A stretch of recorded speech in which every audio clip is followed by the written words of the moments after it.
The Amazon Journal of Roger Casement, Chapter 6, Matanzas. Quote, before leaving Iquitos, Casement had been warned that the station nearest the Colombian frontier were the most dangerous, and those of Matanzas, the slaughters or massacres, had the worst reputation. In a number of respects, it might be compared to the inner station of Conrad's Heart of Darkness, and if there is a single figure that resembles Kurtz in this journal, it is Armando Norman. End quote. By Angus Mitchell. Through the forest from Entre Rios to Matanzas, Sunday, 16th October. 8 a.m. departure.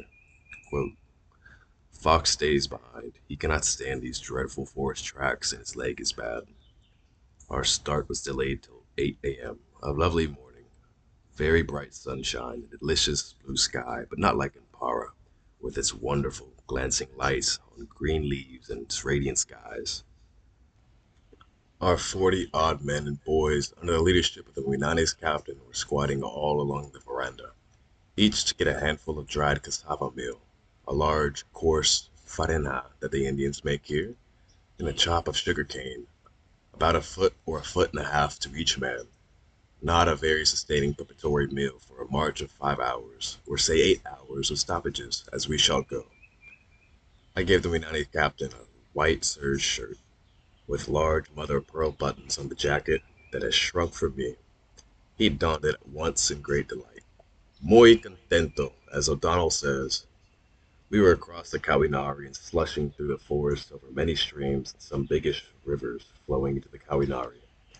I was told, but there are bigger than it, and it seems to me that the true Kawinari cannot be a stream at Entre Rios, but rather one of those large rivers of the forest into which one of it flows. On the road from Entre Rios to Matanzas, Monday, October 17th. Arrival at Matanzas. Quote, after lunch at the big stream, I pushed on with Bishop and Seeley and a few of the quicker Indians. A very heavy thunderstorm broke over us. A rainstorm, rather, and we got soused. A perfect deluge, but it was cool and delicious, and the road improved too. The Indians plucked instantly palm fronds and big leaves and made themselves quite smart umbrellas, as much to shelter their loads as themselves, although I can well think they do not like the cold sluice on their bare and singularly dry, soft skins. But neither leaves nor true umbrellas availed anything, and I go wet with a Dublin Broly, the first, I'll wager, ever seen in these forests. I was a long way ahead of the rest, and after a clamber over a fallen tree across a dry stream course, flowing, I am sure, to the Caqueta at last, which was the filling of the storm, I found myself at a large clearing, and saw the roof of Matanzas or Andoque station and the Peruvian flag flying. I decided to wait for the others rather than to go on and meet alone and be civil to this evil reputation man, Armando Norman, with whom I wished to have as little and brief intercourse as possible. The commission at Tizon arrived about 3:30, perfectly soaked, and we all went on over to the knoll and to the station in the midst of the tail of the storm.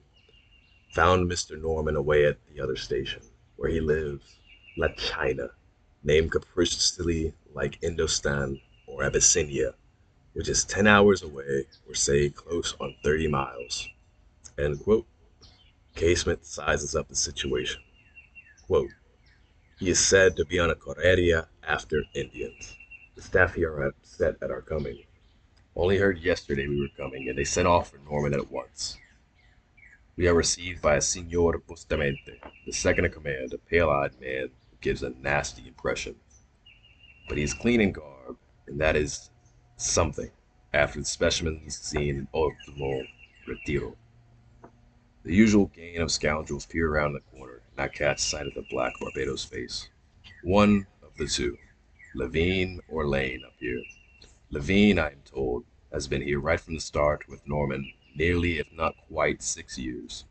What things he must have seen, and what evil things done too during that spell. This place, along with Abyssinia, are those which occur most in the dreadful record of crime and horror compiled by Hardenberg, and Norman's name probably more often than that of any other. The The Commission and myself have for some time now come to the conclusion that the Hardenberg document is true. The part written by Hardenberg certainly is, and I think many of the declarations too. There are obvious exaggerations and misstatements and often, no doubt, actual falsehoods, but on the whole, we believe it gives a faithful enough rendering of the class of crime and the evil of the system these men are mixed up in. Nothing in the Hardenberg book exceeds in horror the account given by the two Barbadian men of Jimenez burning alive the old Boras woman and the young Boras man in June of 1908, or again, the dreadful series of murders perpetrated by Vasquez only 5 months ago on the Palma River. Bishop tells me that he firmly believes these stories are related of Norman dashing children's brains out against tree stumps and burning them alive. He declares that Donald Francis, who was there for nearly 2 years with Norman at the beginning, has told him more than once of these things, and of the dogs tearing the bodies of the dead to pieces and bringing up an arm or leg to the house to gnaw. Donald Francis, when questioned by me before Tizon and Barnes, had only planted sugar cane and yucca during his year and 8 months. Bishop says he reproached him after the interview as being a coward and as bad as any of the murderers to lie for me for a bribe. For a dirty bribe. Now at least here I am in Matanzas, the center of such dreadful things, as one of the very Barbadian men who has been through them all to stand in the fire. I expect he will lie too, like Donald Francis. End quote. Description of Norman's sitting room. Quote, I got Norman's sitting room given to me. It is pasted round with pictures in the graphic, largely dealing with the Russo-Japanese War of 1904. There are also a lot of cocottes taken from some low-class Paris paper and several photos of a brutal-faced South American people. One in particular I should imagine to be Norman himself, when a boy. He looks like a low-typed East End Jew with fat, greasy lips and circular eyes. There are also certificates from the London School of Bookkeepers of 1904, giving him a certificate as bookkeeper and a certificate from some senior school of earlier date. End quote. Norman arrives. Quote, about 5:30 we heard rifle shot from the woods to the south, and a murmur of Norman was heard from the boys and servants. It was like the advent of a great warrior. He is quite a remarkable walker. Gielgud says, the best commander out here. He arrived a few minutes after, but I did not greet him until after dinner. I heard him talking English to Gielgud in the next room and complaining of Chase having been impudent to him. I had heard the conversation between Chase and himself a few minutes earlier, just across the partition. He had called Chase to bring a candle, and Chase evidently had given it to one of the Indian carriers or boys to take it to him. And Norman's voice said, bring it yourself, bring it yourself. Aren't you a servant? Casement had come with heavy foot, and in slow voice I heard, I am a servant, but... He was going to add, and not yours. It was clear, but stopped there. I waited until sent forth by Tizon's servant to go up to, and then was duly presented to the man. He came up, I must say, to all one had read or thought of him. A little being, slim, thin, and quite short, save 5'7", and with a face truly the most repulsive I have ever seen, I think. It was perfectly devilish in its cruelty and evil. I felt as if I was being introduced to a serpent. All through dinner he spoke Spanish only, but whenever by chance came the word to me, I answered in English. As soon as dinner was over, he bowed and left us. Barnes and Bell are in his bedroom next to mine, so he has moved down to another room towards the staff's quarters. End quote. Description of Matanzas. Quote, the house is the usual big ship-shaped building, but in very bad repair. The very house, I believe, that Dial in his statement declared that they had built on arrival here, with Ramon Sanchez and Norman in 1904. The underneath space is quite open, no wall or tree or stockade. Simply this one story raised some 12 or 10 feet from the ground, with one ladder to get up and down. The house is on a hilltop with slightly higher hills around it, partly but badly cleared. The area under any kind of cultivation is very small. A little cassava down in the valley, and round the house is splendid plantains, quite African in their height and thickness of stem,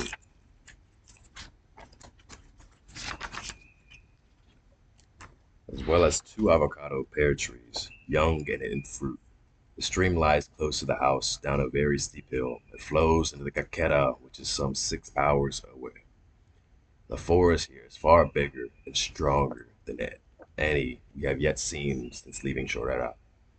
Large trees like those down in the middle of the Amazon begin to reappear in today's march. We are clearly in the watershed of the Yapura and in what is the less populated country, I should say. Big original vegetation shows this. Where the Itotos have been, I think the poor forest we have noticed is due to the lengthy native occupation. They have practically cleared it at all, one time or another, and moved up from spot to spot. Here, we are getting back to the primeval forest. I turned in early, being tired and not anxious to see more of Norman than I could help. I have already made up my mind that as soon as Levine, the other Barbadian men, arrives from La China, I shall return to Entre Rios. End quote. Casement awakened by the harem. Quote, at 2:30 a.m. was awakened by feet pattering around the veranda and low voices saying at the door of the next room, Normand, Normand. I jumped from bed and went out. A man with a lantern and rifle was guarding a huddle of female figures, 5 or 6 of them with bags and road equipment. Some voices shouted down the passage, and they all bolted to the room Norman is sleeping in. It was the arrival of the harem, making for the room where they presumed their sleeping lord was lying. Barnes had been awakened too, and we both turned out and viewed them, and laughed heartily. They looked like tiny little beings from the glimpse I got, poor little creatures pattering all day and night through the. I suppose he set out at once as soon as the messenger reached La China, with news of our hourly expected arrival at Matanzas, leaving the household to follow under the care of some of his muchachos of his guard. End quote. Matanzas, Tuesday, October 18th. Casement decides to leave. Quote, I told Tizon I should leave Matanzas tomorrow and go back straight to Entre Rios after I had interviewed the 2 Barbadian men here. Lane is here now, and I shall call him at once, and if Levine does not come from China in time, he can follow me down to Entre Rios. Tizon at once assented, and I told Bishop to get everything ready for a long tramp tomorrow, as I intended starting early with Seeley and himself and 7 Indians for all our loads and making the 30 miles to Entre Rios before nightfall. I told Barnes and Bell that I could not stand another hour of Normand. It makes me sick to look at him.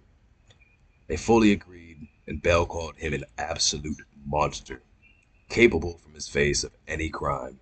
They are interviewing Norman officially at 9 a.m.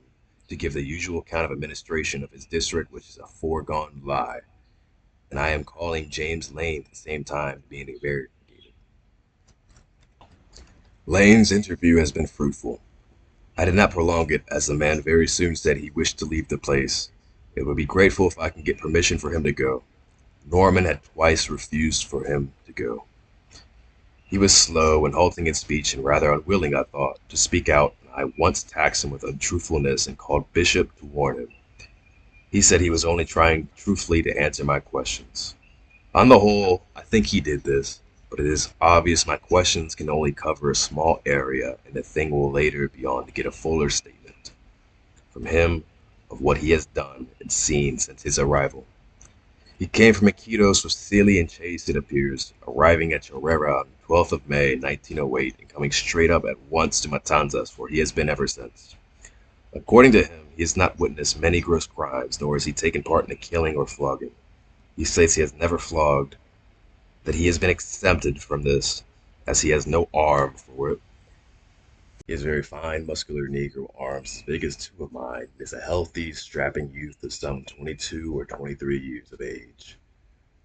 So that this no arm for flogging may mean that, despite his strength, he was so poor a hand at laying on the lash on a bare body that he got let go of this degrading task.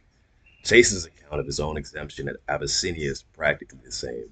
He, too, is a typical strong, big Negro, and yet he says he only flogged once, swears it again and again, and says this was because he did not know how to flog.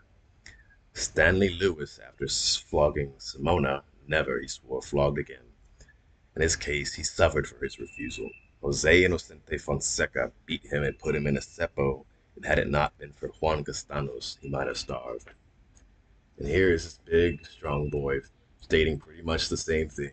Levine, he says, does much of the flogging. He has only hit Indians with sticks. He has seen 3 Indians, however, die from flogging. 2 here at Matanzas and 1 at La China. In his account of the death of the last one, a man named Cody Hinka is one of the most atrocious things I have heard yet. It makes me sick to think of it. It occurred only last month while we were at Quitos or Chorrera.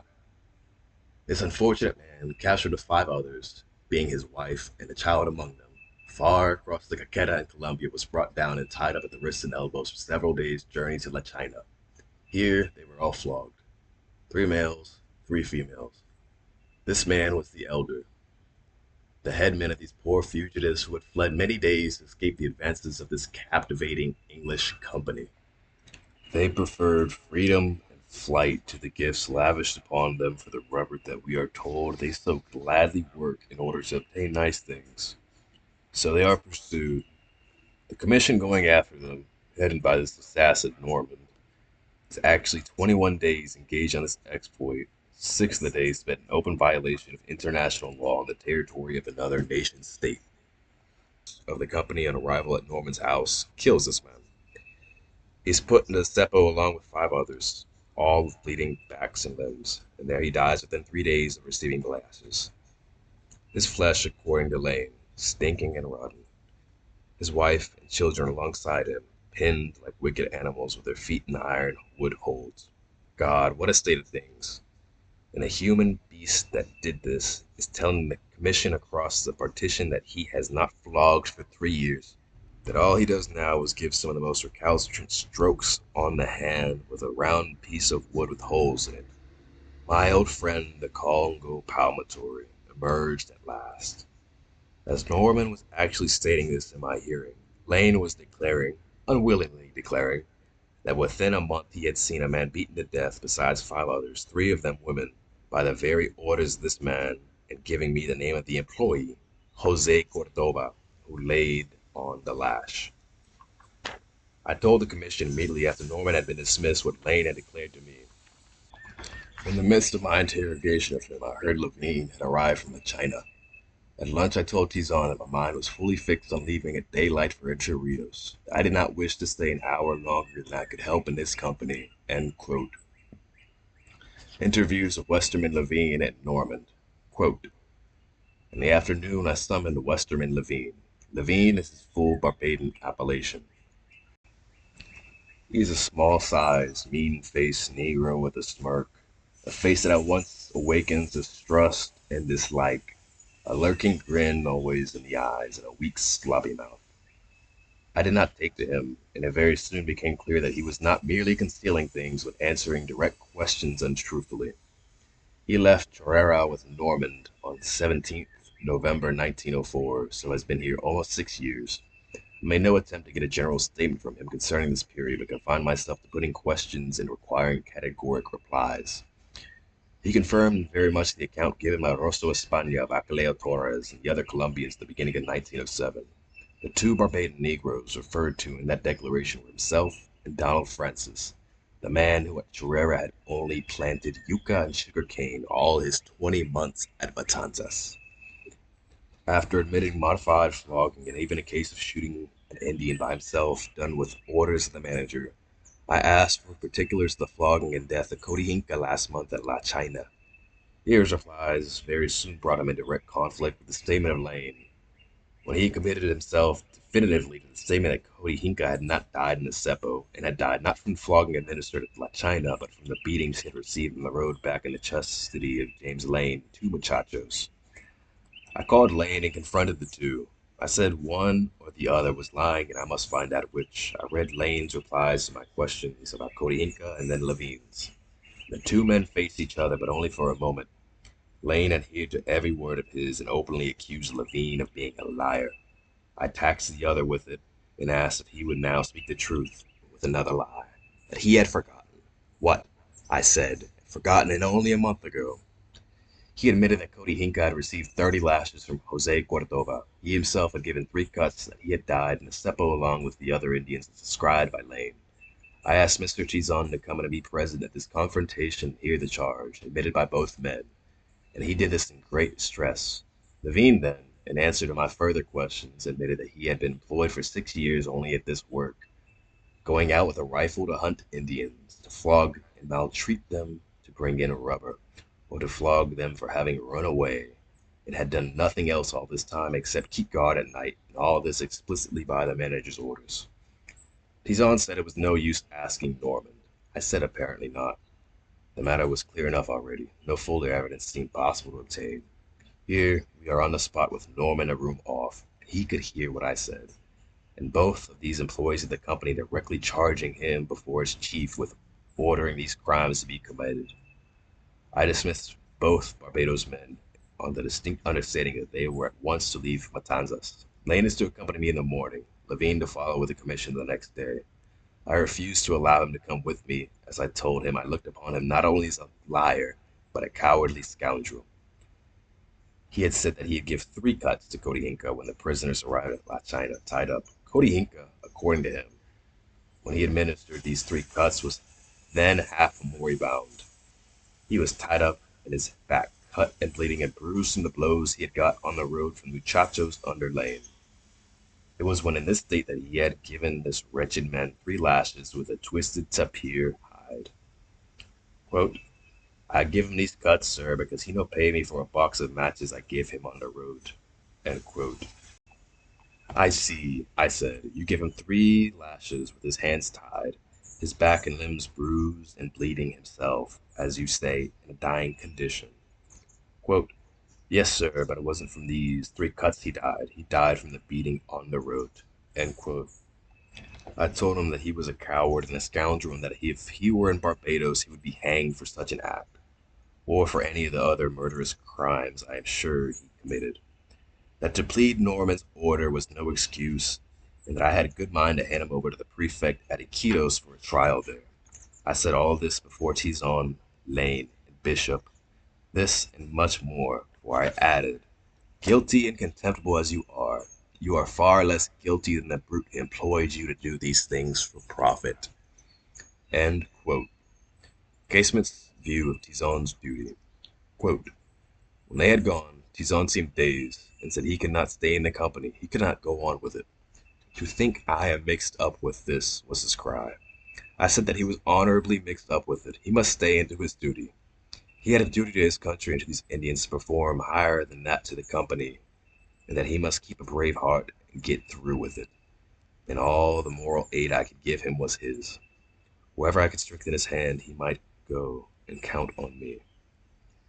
He then told me that he had always told Norman he was to go, that he had hoped soon to get away with him by the very steamer I was going on, but certainly by the next at the end of November. He added that the Matanzas station should be closed right away, and that in time he hoped the Indians there might be induced to come to Entre Rios voluntarily and sell rubber at a fixed price. I said this was the only thing to do. The road down to Puerto Peruano was impossible for human transports with loads as such these unfortunates were now compelled to carry, and all this hideous state of crime and outrage on them as well, before they even start. He promised me again that the whole staff at Matanzas and La China should be let go, and go the very quickest date possible, and the same should be done with Abyssinia and Morelia, and also he trusted with Sabana and Santa Catalina. He would confine the sections, save Entre Rios, to the waterway of the Igaraparana and abolish these dreadful inland posts that could not be inspected or controlled, and would get mules for the transport from Entre Rios down to Puerto Peruano. I warmly commended all of this and pointed out at the end it might even mean a financial gain for the Indians, relieved of the dire pressure for the long marches with enormous burdens. Without food, would have more time and greater strength and contentment to collect rubber, and Entre Rios might be made, by wise management, a collecting center for all the Indoques and much of the northern Bars country.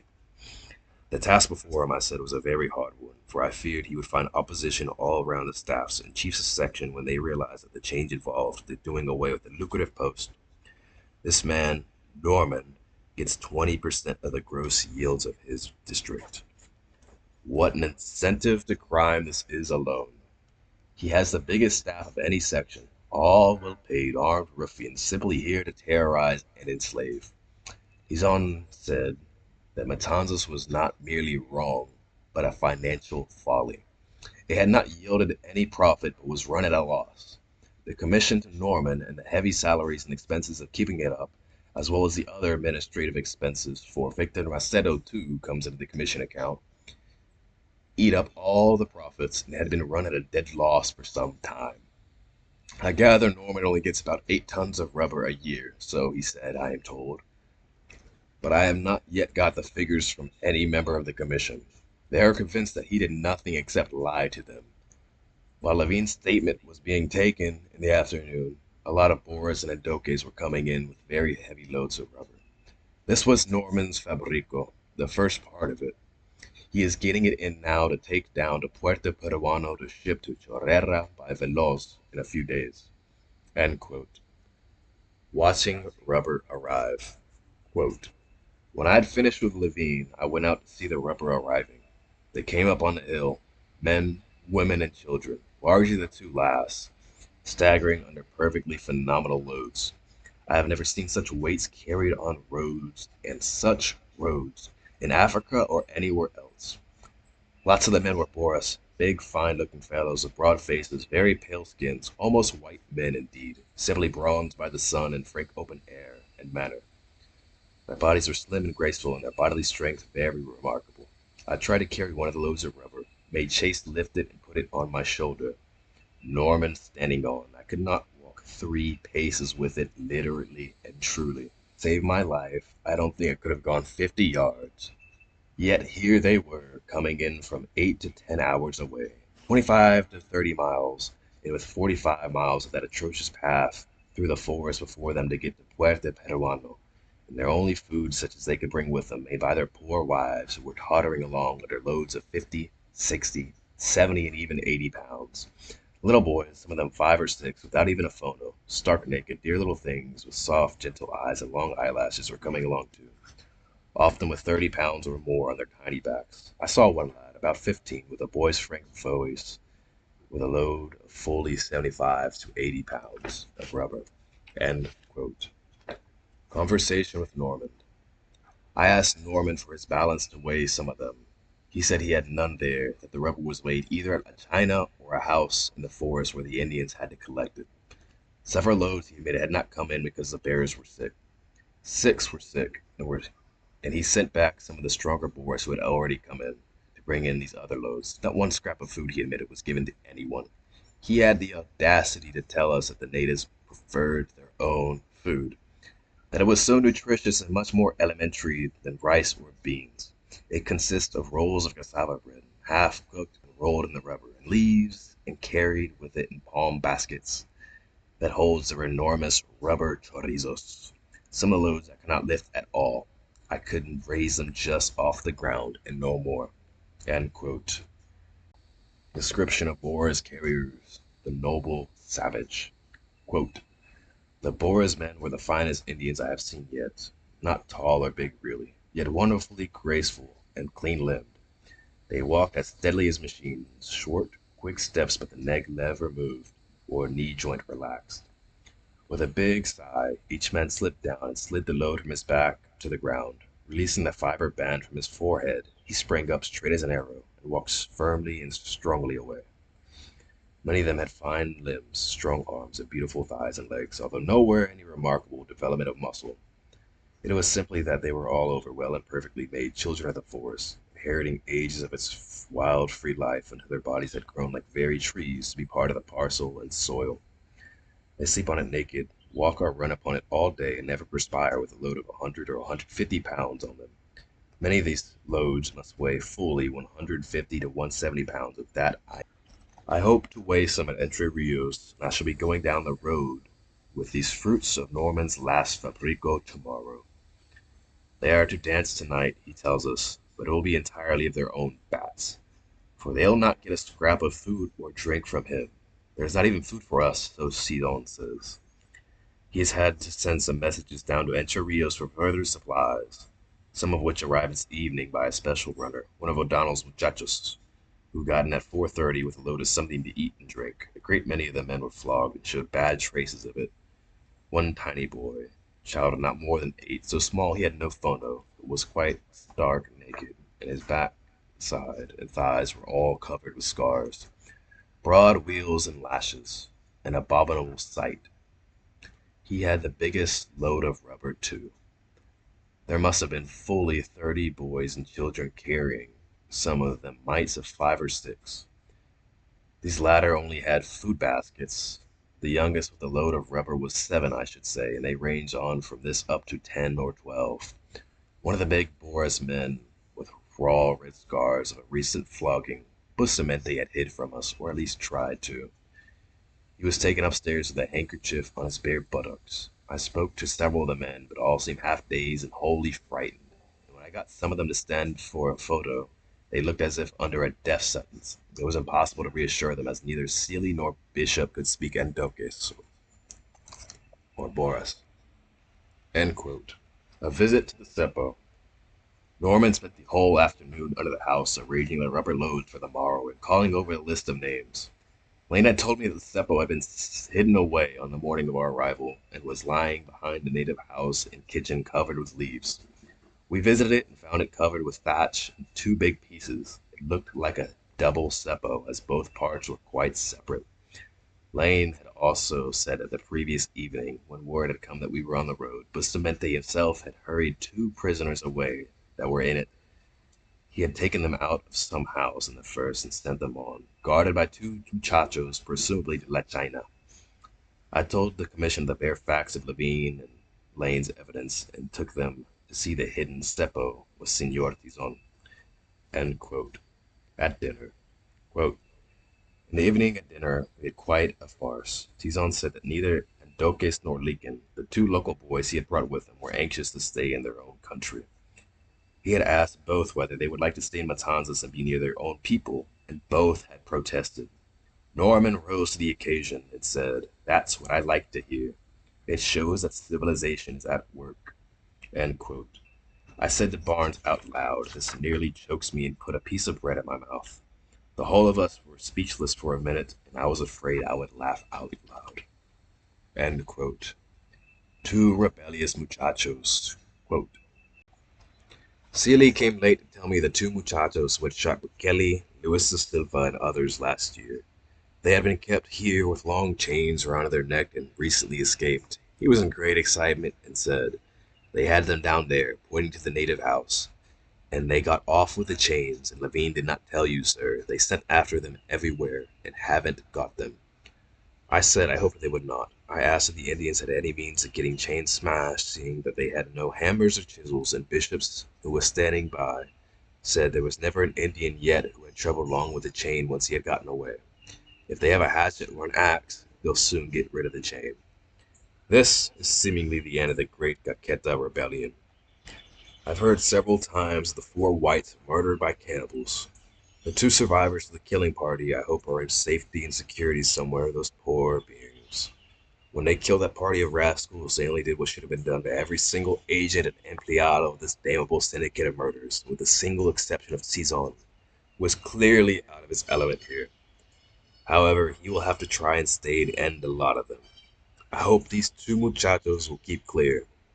They're not Endoques or Boras, however I gather, but Tritotos. End quote.